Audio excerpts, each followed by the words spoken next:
Dans cette vidéo, je vais vous montrer comment on fait une finition en I-cord.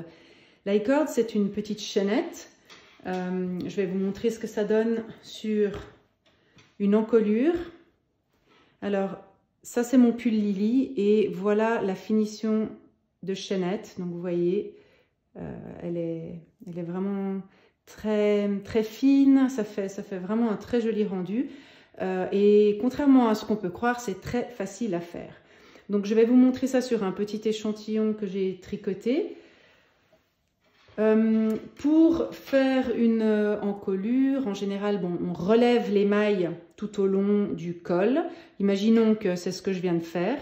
Et je me retrouve donc avec toutes mes mailles relevées sur l'aiguille gauche. Je vais procéder simplement au montage de 4 mailles supplémentaires sur mon aiguille gauche avec le même fil que celui qui a servi à relever les mailles. Alors, je monte une maille. Oups, la laine est un peu difficile. 2, 3 et 4. Et puis, je vais commencer à tricoter ces mailles. Je vais tricoter 3 mailles à l'endroit et puis ensuite, je vais tricoter 2 mailles ensemble par le brin arrière. Je vais vous montrer ça. Donc, on tricote une maille,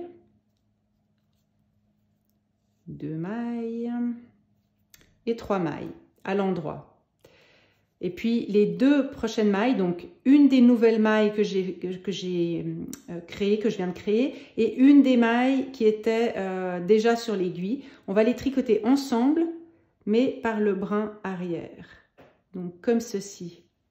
Donc, je les ai bien prises ensemble et on les tricote par le brin arrière. On se retrouve de nouveau avec 4 mailles, cette fois-ci sur l'aiguille droite. On va les transférer sur l'aiguille gauche, tout simplement. Comme ceci. Et on va recommencer nos 3 mailles à l'endroit, 2 mailles ensemble. En fait, c'est toujours la même. On voit que le fil, hein, il est pas là où on pense d'habitude l'avoir. Donc, logiquement, ce serait de ce côté. Donc maintenant, le fil est au bout des 4 mailles.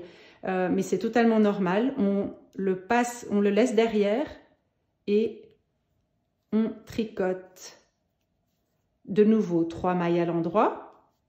Et donc là, on voit qu'on a la 4e maille et on en prend une autre avec, toujours par le brin arrière. On se retrouve avec de nouveau nos 4 mailles sur l'aiguille droite qu'on transfère à nouveau sur l'aiguille gauche et on recommence. Il faut faire quelques fois avant de se rendre compte de ce que ça donne en fait, parce que comme ça a l'air bizarre, mais au bout de quelques répétitions, vous verrez que c'est tout à fait l'effet qu'on cherche. Donc là, j'ai fait mes 2 mailles ensemble par le brin arrière. Je retransfère le tout sur mon aiguille gauche.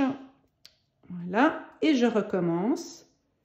Une maille, 2 mailles, je perds mes mailles, 3 mailles, la 4e est ici, je la prends par le brin arrière avec la suivante et je les tricote à l'endroit. Je vais en faire encore 1 ou 2 pour vous montrer l'effet chaînette qui est en train de se créer. J'ai donc retransféré toutes mes mailles à gauche, j'ai toujours mon fil derrière.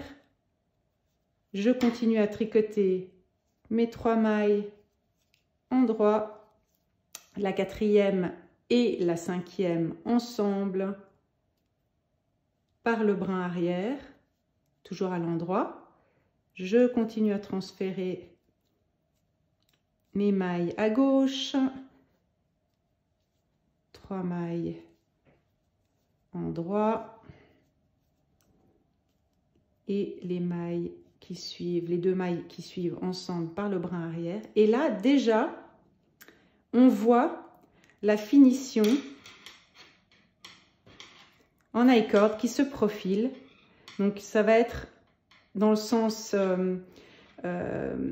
perpendiculaire hein, par rapport à mon tricot. Hein, donc la bordure va se faire comme ça. Contrairement au point mousse qui est dans le même sens que le tricot, on va dire. Là, c'est vraiment perpendiculaire.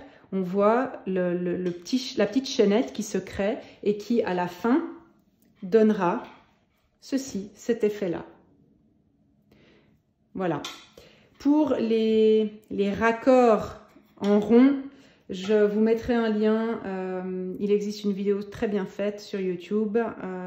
En attendant, j'espère que ce petit tuto vous aura été utile et je vous dis à bientôt.